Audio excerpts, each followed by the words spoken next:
8ஆம் அதிகாரம். அவனை கொலை செய்கிறதற்கு சவுலும் சம்மதித்திருந்தான்.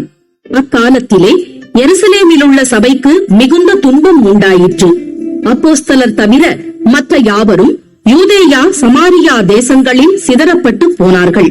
தேவபக்தியுள்ள மனுஷர் ஸ்தேவானை எடுத்து அடக்கம் பண்ணி அவனுக்காக மிகவும் துக்கம் கொண்டாடினார்கள்.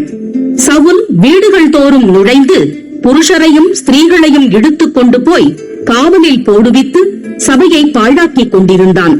சிதறிப் போனவர்கள் எங்கும் திரிந்து சுவிசேஷ வசனத்தை பிரசங்கித்தார்கள்.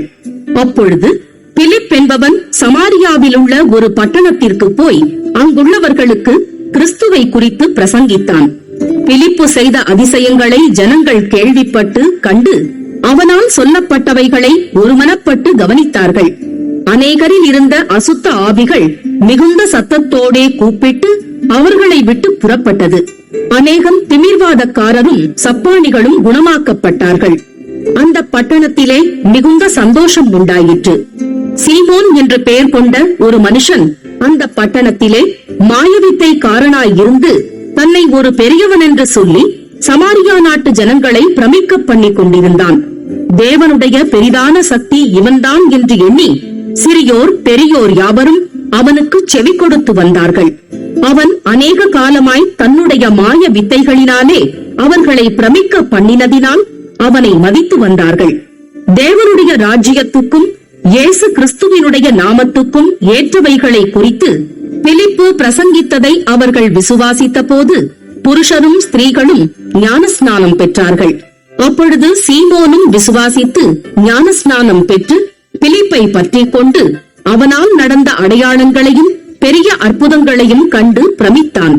சமாரியர் தேவ வசனத்தை ஏற்றுக்கொண்டதை எருசலேமிலுள்ள அப்போஸ்தலர்கள் கேள்விப்பட்டு பேதுருவையும் யோவானையும் அவர்களிடத்திற்கு அனுப்பினார்கள்.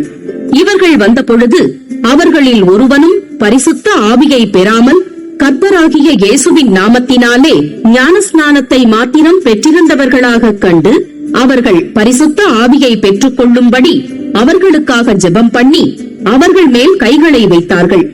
அப்பொழுது அவர்கள் பரிசுத்த ஆவியை பெற்றார்கள். அப்போஸ்தலர் தங்கள் கைகளை அவர்கள் மேல் வைத்ததினால் பரிசுத்த ஆவி தந்தருளப்படுகிறதை சீமோன் கண்டபோது அவர்களிடத்தில் பணத்தை கொண்டு வந்து, நான் எவன் மேல் என் கைகளை வைக்கிறேனோ அவன் பரிசுத்த ஆவியை பெறத்தக்கதாக எனக்கும் இந்த அதிகாரத்தை கொடுக்க வேண்டும் என்றான். பேதுரு அவனை நோக்கி, தேவனுடைய வரத்தை பணத்தினாலே சம்பாதித்துக் கொள்ளலாம் என்று நீ நினைத்தபடியால் உன் பணம் உன்னோடே கூட நாசமாய் போக கடவது. உன் இருதயம் தேவனுக்கு முன்பாக செம்மையாயிராதபடியால் இந்த விஷயத்திலே உனக்கு பங்குமில்லை பாகமும் இல்லை. ஆகையால் நீ உன் துர்குணத்தை விட்டு மனம் திரும்பி தேவனை நோக்கி வேண்டிக்கொள். ஒருவேளை உன் இருதயத்தின் எண்ணம் உனக்கு மன்னிக்கப்படலாம். நீ கசப்பான பிச்சிலும் பாவக்கட்டிலும் அகப்பட்டிருக்கிறதாக காண்கிறேன் என்றான். அதற்கு சீமோன், நீங்கள் சொன்ன காரியங்களில் ஒன்றும் எனக்கு நேரிடாத படிக்கு எனக்காக கர்த்தரை வேண்டிக் கொள்ளுங்கள் என்றான். இவ்விதமாய் அவர்கள் கர்த்தருடைய வசனத்தை சாட்சியாய் அறிவித்து சொன்ன பின்பு சமாரியருடைய அநேக கிராமங்களில் சுவிசேஷத்தை பிரசங்கித்து எருசலேமுக்கு திரும்பி வந்தார்கள். பின்பு கர்த்தருடைய தூதன் பிலிப்பை நோக்கி, நீ எழுந்து தெற்கு முகமாய் எருசலேமிலிருந்து காசா பட்டணத்துக்கு போகிற வனாந்தர மார்க்கமாய் போ என்றான். அந்தப்படி அவன் எழுந்து போனான். அப்பொழுது எத்தியோப்பியருடைய ராஜ ஸ்திரீயாகிய கந்தாகி என்பவளுக்கு மந்திரியும் அவளுடைய பொக்கிஷம் எல்லாவற்றிற்கும் தலைவனுமாயிருந்த எத்தியோப்பியனாகிய ஒருவன் பணிந்து கொள்ளும்படி எருசலேமுக்கு வந்திருந்து ஊருக்கு திரும்பி போகும்போது தன் ரதத்திலே உட்கார்ந்து ஏசாயா தீர்க்கதரிசியின் ஆகமத்தை வாசித்துக் கொண்டிருந்தான். ஆவியானவர், நீ போய் அந்த ரதத்துடனே சேர்ந்து கொள் என்று பிலிப்புடனே சொன்னார். அப்பொழுது பிலிப்பு ஓடிப்போய் சேர்ந்து அவன் ஏசாயா தீர்க்கதரிசியின் ஆகமத்தை வாசிக்கிறதை கேட்டு, நீர் வாசிக்கிறவைகளின் கருத்து உமக்கு தெரியுமா என்றான். அதற்கு அவன், ஒருவன் எனக்கு தெரிவிக்காவிட்டால் அது எனக்கு எப்படி தெரியும் என்று சொல்லி பிலிப்பு ஏறி தன்னோடே உட்காரும்படி அவனை வேண்டிக் கொண்டான். அவன் வாசித்த வேத வாக்கியம் என்னவென்றால், அவர் ஒரு ஆட்டை போல அடிக்கப்படுவதற்கு கொண்டு போகப்பட்டார். மயிர் கத்தரிக்கிறவனுக்கு முன்பாக சத்தமிடாதிருக்கிற ஆட்டுக்குட்டியை போல அவர் தமது வாயை திறவாதிருந்தார். அவர் தம்மை தாழ்த்தின போது அவருடைய நியாயம் எடுத்து போடப்பட்டது. அவருடைய ஜீவன் பூமியிலிருந்து எடுபட்டு போயிற்று. அவருடைய வம்சத்தை யாராலே சொல்லி முடியும் என்பதே. மந்திரி பிலிப்பை நோக்கி, தீர்க்கதரிசி யாரை குறித்து இதை சொல்லுகிறார்? தம்மை குறித்தோ வேறொருவரை குறித்தோ எனக்கு சொல்ல வேண்டும் என்று கேட்டுக்கொண்டான். அப்பொழுது பிலிப்பு பேசத் தொடங்கி இந்த வேத வாக்கியத்தை முன்னிட்டு இயேசுவை குறித்து அவனுக்கு பிரசங்கித்தான்.